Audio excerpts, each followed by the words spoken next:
На просьбу врачей сдать 450 мл крови в рамках донорской акции откликнулось много желающих. Но чтобы оказаться в донорском кресле, нужно пройти ряд обязательных процедур. Зарегистрироваться, сдать кровь на анализы и обязательная проверка у врача на гемоглобин, давление, наличие хронических заболеваний. Процедуры обязательные для Заурбека Игиева, несмотря на то, что в рядах доноров юноармеец уже 4 года. Мне кажется, что это будет правильно.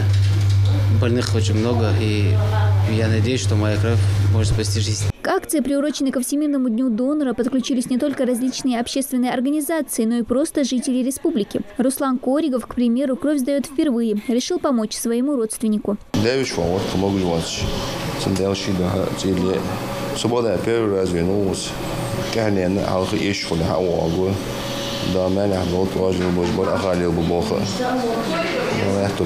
Чем больше людей начнут сдавать кровь, тем выше гарантия, что в критический момент родственникам пациентов не придется самим заниматься поиском срочно понадобившейся редкой группы крови. Поэтому такие акции медики стараются проводить на регулярной основе. В настоящее время нам очень необходима вторая положительная группа. Нам нужны доноры тромбоцитов первой группы.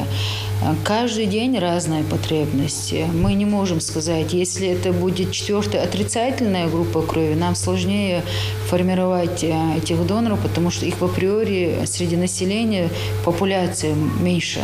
А так, даже самая распространенная первая положительная и вторая положительная, даже в них бывает высокая потребность.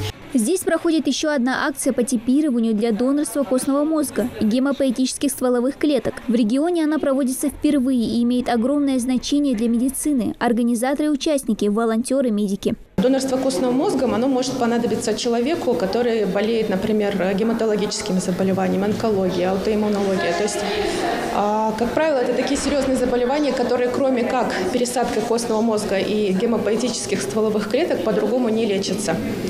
И в случае, если нет подходящего генотипически донора, человек останется без лечения, и он попросту умрет. Именно поэтому мы сейчас занимаемся пополнением вот этого реестра всероссийского доноров костного мозга. Это вообще большая возможность, что мы можем помочь людям в таком вопросе.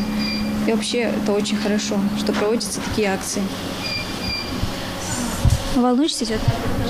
Ну, конечно, волнение присутствует, но меня радует конечная цель моего визита, что я смогу хоть чем-то помочь человеку. Процедура довольно простая и безопасна. Волонтеры-медики сдают 5-10 мл крови. Следом она проверяется на главный комплекс гистосовместимости. Совместимые по этому комплексу люди могут быть друг для друга потенциальными донорами. Цель организаторов – создание базы доноров по трансплантации костного мозга в регионе. Ингушский народ, он специфический по генотипу.